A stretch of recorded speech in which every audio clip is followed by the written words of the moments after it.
नमस्कार. किती मऊसूत हा उपमा तयार झालेला आहे. जसा हॉटेलमध्ये मिळतो ना, तसा हा उपमा तयार झालेला आहे. तर चला मग वेळ न घालवता रेसिपीला सुरुवात करूया. उपमा तयार करण्यासाठी मी इथे 1 वाटी रवा घेतलेला आहे. रवा जाडा असेल तरी चालेल आणि बारीक असेल तरी चालेल. आता हा रवा आपण भाजून घेऊयात. रवा हा वाटीच्याच प्रमाणाने घ्या. मंद आचेवर आपण हा रवा भाजून घेणार आहोत.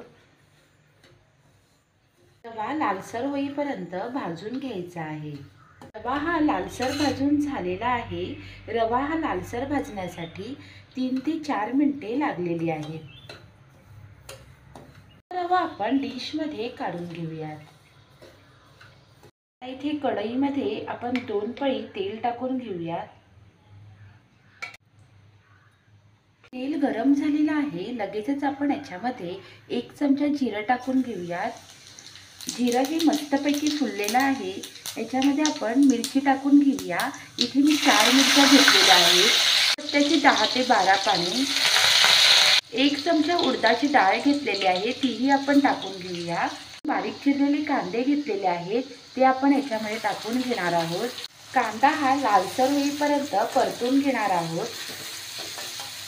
चवीपुरतं मीठ टाकून घेऊयात.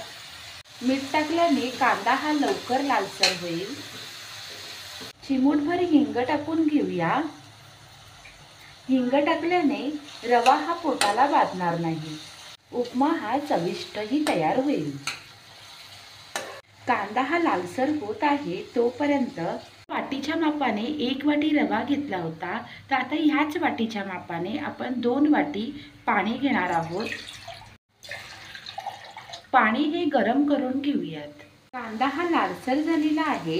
आता आपण ह्याच्यामध्ये भाजलेला रवा टाकून घेऊयात. रवा हा व्यवस्थित मिक्स करून घेऊयात.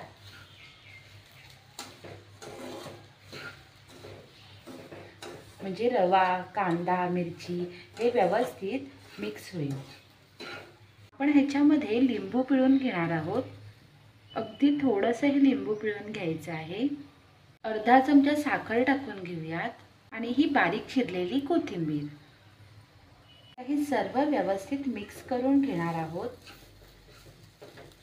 आता ह्याच्यामध्ये आपण हे गरम पाणी ओतून घेणार आहोत. गरमच पाणी ओतावं, थंड पाणी ओतू नये. आता हे सर्व व्यवस्थित मिक्स करून मंद आचेवर आपण 3 ते 4 मिनिटे हा रवा आपण शिजवून घेणार आहोत.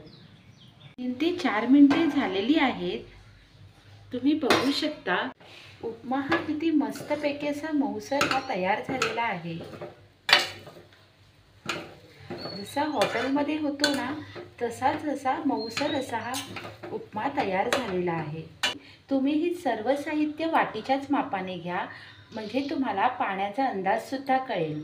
बघा किती सुंदर हा मऊ मऊ असा हा उपमा तयार झालेला आहे.